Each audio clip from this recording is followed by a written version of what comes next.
It's a great day for us that after 30 years that we are going to celebrate the Eucharist under the roof of this church.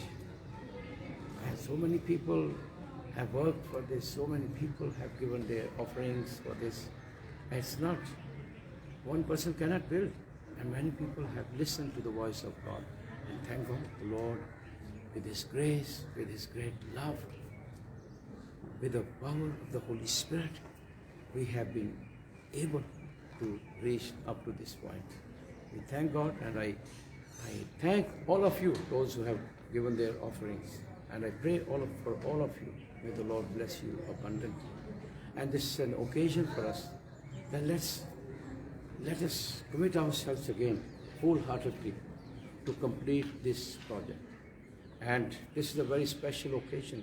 Let us give our offerings, send our offerings for this, so that we can complete this church. There's a lot of work to be done, a lot of work.